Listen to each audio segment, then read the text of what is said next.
good time. I gotta get my mode going, get my timer going. How we doing, folks? Happy Saturday! Oh, we're here at this beautiful old cozy little haunt here on 82nd. We're coming here for laughs. We're leaving with one less catalytic converter each. Hell yeah, hell yeah. That's what we do out here. We do petty crimes. We're talking some shit. This is the Booker Show. Make some noise for it. We're calling it that because I just compiled all the people who book showcases here normally on Saturdays and other times and said, hey, come on by. Let's do us a little show. How about it? Make some noise. These motherfuckers don't usually get to just do spots here. So let's let them do it. All right, let them do it. It's a collective. Hell yeah, comrades, make noise. Yeah, yeah. I know what city I'm in. I know what buzzwords to get you going. Hell yeah. I love it. No, I'm also I'm your bartender for tonight. Give it up for me, I guess. Well, that's really for the room. Give it up for Covert Cafe first off. Oh my God. For Joe making your food back there. Let him hear it. For Joe Mishkin on the ones and the twos back there, let him hear it. And for Cody sitting on his ass, let him hear it. He's gonna cut my fucking head off later. He's not gonna like that one, but they ain't gonna find a piece of me. Yeah, and then there's here me. And after I'm done up here, I'll be back to serving drinks. I love it. I love it. I bartend here. I do comedy here. Occasionally I sing songs here. I'm a real jack off of all trades. Yeah. Jack off of all trades. Yeah, just say it twice. No, I'm not gonna. You can't make me. This is the wrong part of 82nd for that. We're gonna go a little bit north, a little bit south. Find you a Portland lot lizard. You guys like lot lizards? Yeah, that makes me think. Who doesn't know what lot lizard means when I say that? Okay, you all know. Okay, you speak up, Annie. Speak up. A lot lizard is a sex worker who works specifically a truck stop. You understand? Yeah, they're truck stop sex workers.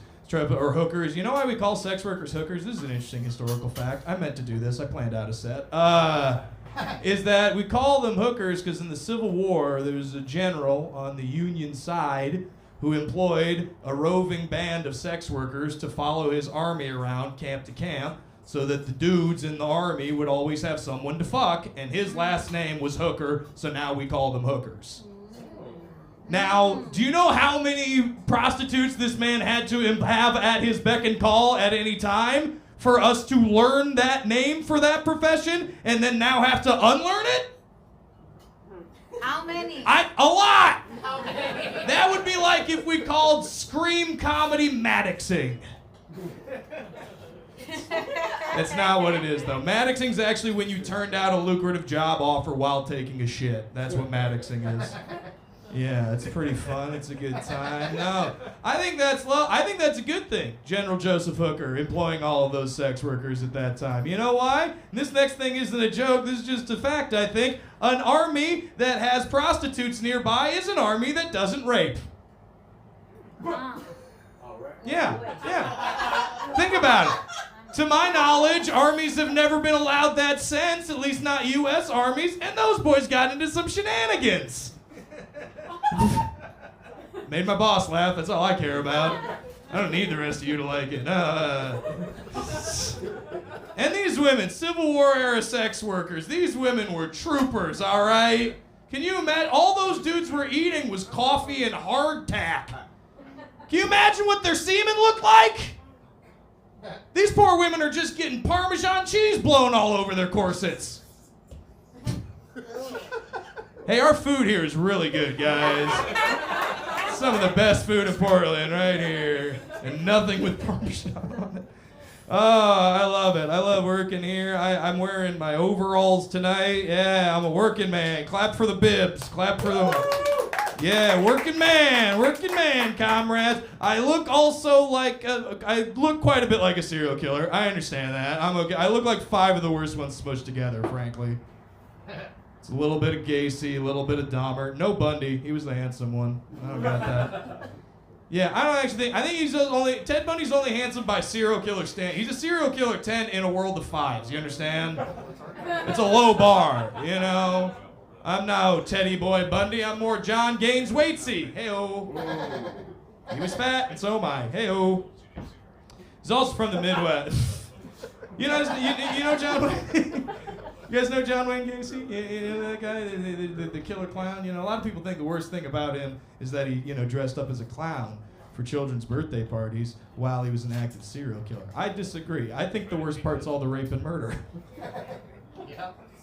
Call me crazy. No, you know what the actual worst part of John Wayne Gacy is? That he was a serial killer from Chicago, which means he's a walking monster with the most obnoxious accent on fucking earth. Hey, you kids want to see a handcuff trick? You kids over there need yourself a bratwurst? Get in the crawl space. I like that one. That one's just for me. I don't know, we're hanging out. I understand that this is how I look. It's a concerted effort. I host a true crime show here. I need to look the part, goddammit. Yeah, Murder Casserole. First Monday of every month, 7 p.m. Gonna slide that plug right in there for you. Hell, slide that plug in. Nice. A little bit of lube.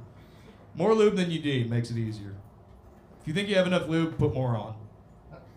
Words to live by. I don't know. Because we're trying to connect. I just want to connect with you. Do you want to hang out after this, Roland? Do you want to hang in? Do you want to come over to my house? Yeah, we're going to party. We're going to stay up till 5 in the morning listening to 7 straight hours of Paul's Boutique by the Beastie Boys. Okay? We get to the end of Paul's Boutique, Roland, we flip it over, start it a fucking again. Just banging down lines the whole time. You want to do that with me? Yeah, bang. It's not cocaine. Don't get freaked out. It's crushed up D vitamins. That's what I do. That's what I snort, because you don't want to get depressed. It's Portland. So yeah, that's what we're going to do. 7 hours. You cannot understand the lyrical and sampling intricacies of the Beastie Boys in less than 7 hours, Roland. Okay? All right. I've been trying to forgive my younger self. That's why I've been listening to a lot of the Beastie Boys. Because if you're a loud, obnoxious white boy like me, that's who you were for at least a few years. But it's a good lesson, the Beastie Boys. It's teaching you that if you are an obnoxious, loud white boy, do it into a microphone instead of, running for office. All right? That's the good way to channel it. Sometimes people try to make you feel ashamed for liking the Beastie Boys, and I don't fuck with that. There's no such thing as shameful taste in music. Unless you're a Taylor Swift fan, in which case you should stop. That's often, I've noticed it a lot. Taylor Swift fans and Beastie Boys fans, we do not get along with each other. Which is odd, because we're the gendered versions of each other. It's the worst white woman you've ever met and the worst white man you've ever met. For the same reasons. And they have very different messages, the two artists. Taylor Swift is just like, I keep getting hurt by men, but damn it, I'm gonna find one. And it's gonna be great. And then the Beastie Boys are just like, I'm gonna tell you a clearly fictional story about how my friends and I got stoned and robbed a bodega. It's gonna be fun, all right? I don't know. The difference is they're both rich people. That's why that's what the biggest criticism that nobody throws. The Beastie Boys are all trust fund kids. Taylor Swift's a trust fund kid, all right? Yeah, exactly. Well, we've got to talk about that, all right? Difference is I don't think the Beastie Boys have committed any eco-terrorism lately. Yeah, I don't know if you guys remember that about Taylor Swift, who sued the college kid for tracking her private plane usage because she was at the top of the pollution list or whatever. Yeah, that's our feminist hero for the new age, guys. Just shitting oil all over middle America because she doesn't want to stay a night in McAllister, Oklahoma. But would any of us, frankly? That's not the thing to blame her with. I don't know. I should let go of the Taylor Swift stuff. I should leave her be. Leave her be. Yeah, fucking get her. Okay, no, it's not nice. It's not nice. Sure, she's a millionaire who's contributing to the end of our species through an inferior product, okay? Sure, she's basically the Amazon of pop music. That's not fair, though. I fucked that joke up. Erase that. Forget you heard that. I was talking shit to about Taylor Swift once, and a lady had an issue with it. And here's the thing, I do it a lot, and it's not always a white woman, but yes, it is. And I said, yeah, I just don't really like the music, you know. I don't like her. And then this lady I was talking to went, that's okay, Colin. I'm used to men not liking women in positions of power. Fair, but I will say, madam, I will have you know that I am married, and I am almost never on top. That's a position of power for a woman. She's got leverage. Hell yeah. Was that a good pose for the picture? Did that one come out right? No? Oh, well, all right. Don't spare my feelings, Jesus. I'm fine. Oh, God, no. What are we talking about? I played rugby in college. You guys know rugby? You're aware of it? Yeah, it's a good sport. It's a good time. It's pretty fucking gay, and it's ironic because a lot of rugby players are extremely homophobic. I mean, I don't know if you guys have seen the shorts, but you're not fooling anybody, Brad. I had a lot of teammates named Brad. No, I played rugby in college at the University of Northern Iowa. Oh yeah, go Panthers. Yeah. And I majored in theater when I was at that school. Those are really two opposite ends. Yeah, you have one foot in each of the two gayest worlds at a small liberal arts university. On the one hand, you got the Red State Theater queers. They're so comfortable with themselves, they've been singing about it since junior high. And on the other hand, you got the blue-collar guys, the rugby players, the farmer sons. These bastards are so closeted, it's not even a closet. It's a freestanding fucking shed built on the edge of their property by their father. I think that's a solid metaphor. I think that's solid. No, rugby, I remember I had rugby teammates, they would call you the F slur if you asked them how they were doing, but then when they would tackle you at practice, they just make really connected eye contact for a while, and then you just shake the homoeroticism out and get back in the game. You know, rugby guys are uncomfortable around uncloseted gay men, but we also all get ready in a group to go out every weekend. And we comment on each other's clothes and give each other notes. And if we talk about getting laid, it's about getting a girl to eat our ass. I think that's a little gay. I don't know. I liked playing rugby in college. I enjoyed all of that type of stuff, you know. It was a hoot. I like being a theater kid, you know. I think that makes sense if you look at me now that I was a theater kid, right? For example, like, I don't really need this microphone. Yeah, exactly. It's not yelling. It's projecting. It's speaking from your diaphragm. Yeah, I don't know. We're having a good time.